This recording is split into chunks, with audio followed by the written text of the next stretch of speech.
নমস্কাৰ, এটি বিশেষ বাতৰিৰ সৈতে ষ্টুডিঅ'ৰ মজিয়াত মই লিপিকা। বছৰৰ প্ৰথমটো বানে উজনি অসমৰ বিভিন্ন স্থানত কাল ৰূপ ধাৰণ কৰিছে। চাওঁ আহক নিউজ নাওৰ এক বিশেষ প্ৰতিবেদন।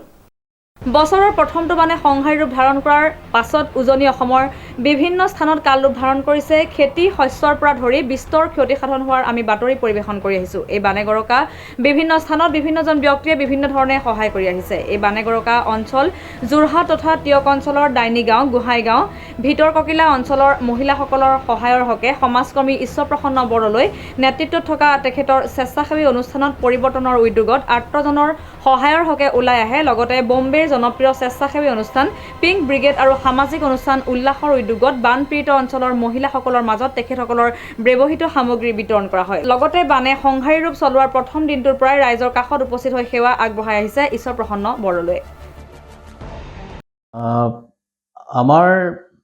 যেতিয়া আমাৰ যোৰহাট জিলাৰ বিভিন্ন প্ৰান্তত আমাৰ ভয়াৱহ বানপানীয়ে যেতিয়া ৰাইজক জুৰুলা কৰিছিল, সেই দিনাৰ পৰাই প্ৰথম দিনাখনৰ পৰাই আমি বিভিন্ন অঞ্চললৈকে গৈ ৰাইজৰ দুখ দুৰ্দশা বুজ লৈছিলোঁ আৰু সকলোকে যি যেনেকৈ পাৰোঁ সহায় কৰিবলৈ চেষ্টা কৰিছিলোঁ। আৰু আজি আমি এইকেইদিন আমি নিৰবিচ্ছিন্নভাৱে বিভিন্ন অঞ্চললৈ, বিশেষকৈ টিয়ক বিধানসভা সমষ্টিৰ অন্তৰ্গত প্ৰতিটো বানপীড়িত অঞ্চললৈকে আমি যাবলৈ চেষ্টা কৰিছোঁ আৰু যিকোনো প্ৰকাৰে ৰাইজৰ এই দুখ দুৰ্দশাৰ সময়ত এষাৰ মাত দিবলৈ চেষ্টা কৰিছোঁ।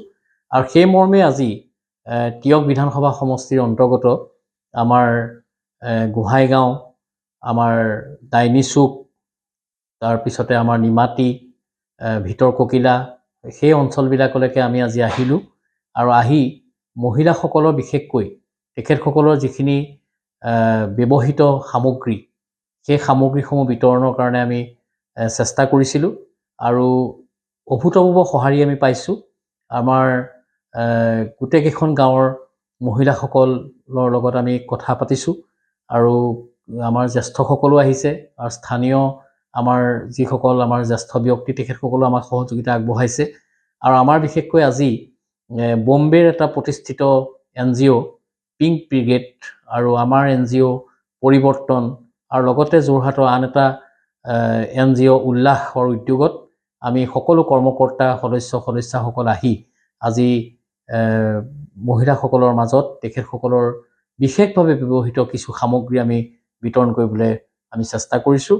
আৰু আমি অনাগত দিনবিলাকতো যি আমাৰ যোৰহাট জিলাত বানপীড়িত অঞ্চলবিলাক আছিল, অকল টিয়ক বিধানসভা সমষ্টি বুলিয়ে নহয়, যোৰহাট জিলাৰ যিকোনো বানপীড়িত অঞ্চললৈকে আমি যাবলৈ আমি থিৰাং কৰিছোঁ আৰু সকলোলৈকে আমি অতি কম সময়ৰ ভিতৰতে আমি গৈ মহিলাসকলৰ যি সামগ্ৰী আমি আজি বিতৰণৰ যি কাৰ্যসূচী লৈছোঁ, সেই কাৰ্যসূচী আমি ফলৱতী কৰাত আমি চেষ্টা কৰিম।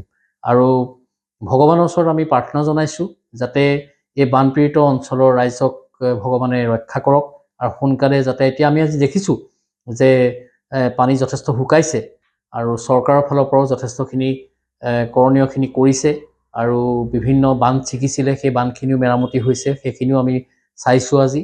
গতিকে অনাগত দিনবিলাকতো যাতে ৰাইজৰ লগত আমি এনেধৰণে আমি থাকিব পাৰোঁ, ভগৱানে যাতে আমাক আশীৰ্বাদ দিয়ে। যোৰহাটৰ পৰা অনুপম বৰা ৰিপৰ্ট, নিউজ নাও 24/7।